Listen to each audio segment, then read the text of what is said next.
Senhor presidente, senhoras senadoras, senhores senadores, eu ocupo a tribuna hoje para prestar minha integral solidariedade a todo o povo ucraniano, que vem enfrentando desde o ano passado um processo de grande instabilidade política no seu país.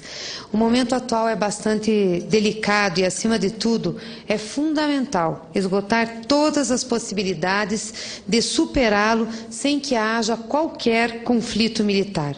Nós estamos diante de uma situação bastante peculiar e que deve ser enfrentada com a devida atenção e cuidado. Afinal, trata-se de uma nação dividida.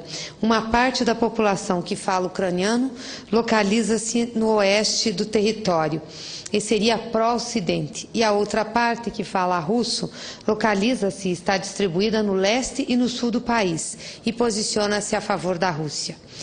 Não me move aqui o mérito ou as razões de cada um dos lados, o que deixo para o povo ucraniano, mas, sobretudo, ressaltar que, em primeiro lugar, antes de tudo e de qualquer interesse, antes do econômico, do religioso, do político, está a vida, está o ser humano.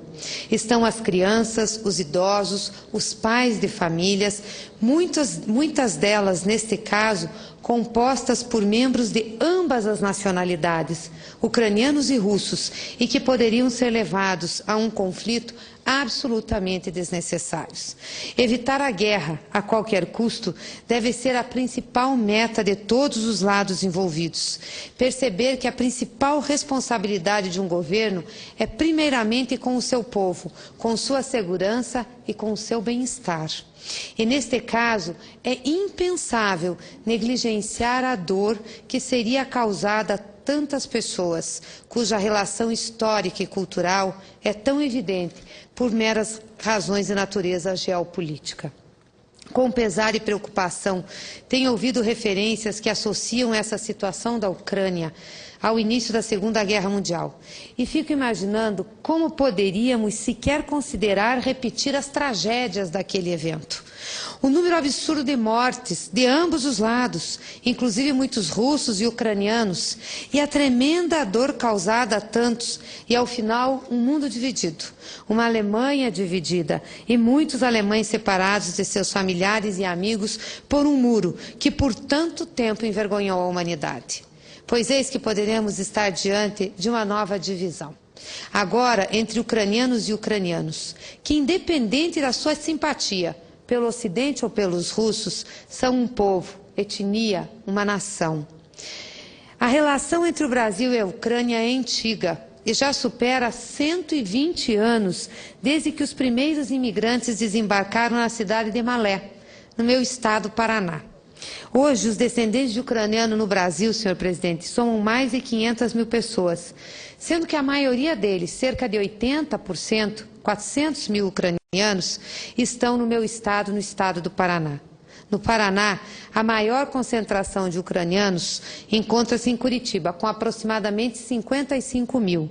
Mas o maior percentual ocorre no município de Prudentópolis, onde, numa população de pouco mais de 50 mil, os habitantes de origem ucraniana somam mais de 38 mil, cerca de 75% da população local. Há pelo menos outras 5 cidades no Paraná em que os descendentes de ucraniano representam mais de 45% da população total. Além dos laços estabelecidos a partir da imigração, também cooperamos com a Ucrânia em outros segmentos, destacando-se ultimamente a cooperação na base de Alcântara para o lançamento de satélites. Mas o Brasil também coopera e muito com a Rússia.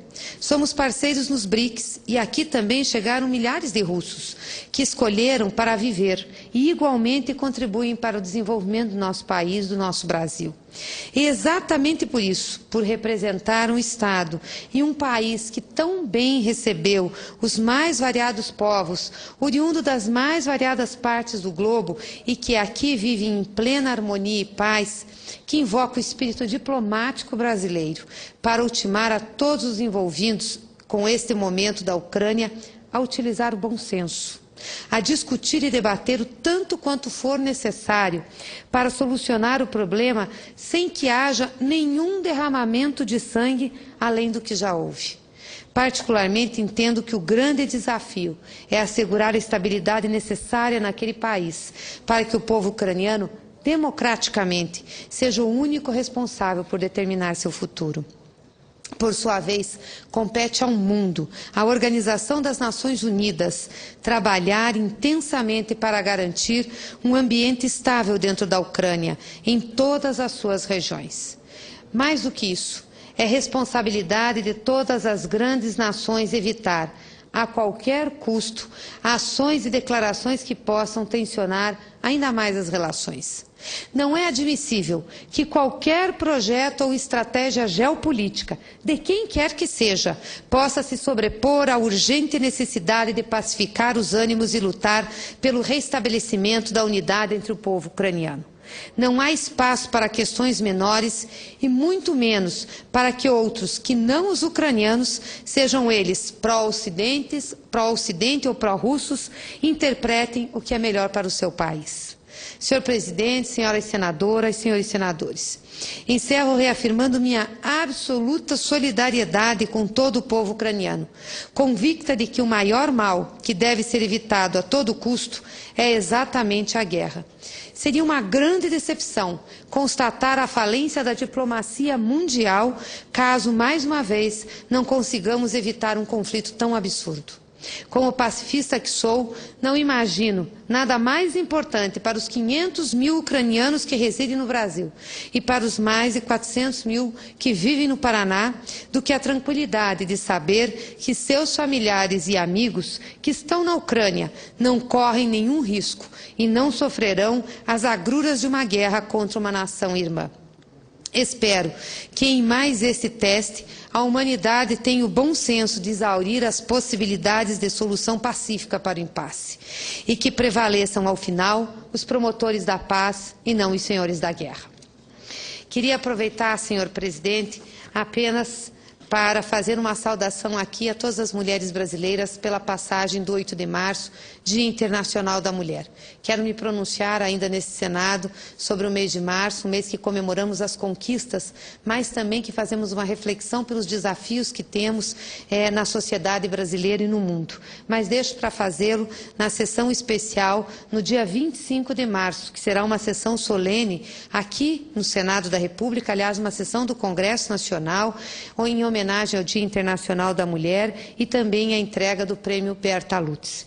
Queria hoje, mais uma vez, reforçar aqui esse apelo para que possamos ter na Europa, na Ucrânia, uma situação pacífica e que o objetivo maior lá seja salvar as vidas e dar condições de desenvolvimento daquela população. Obrigada, senhor presidente.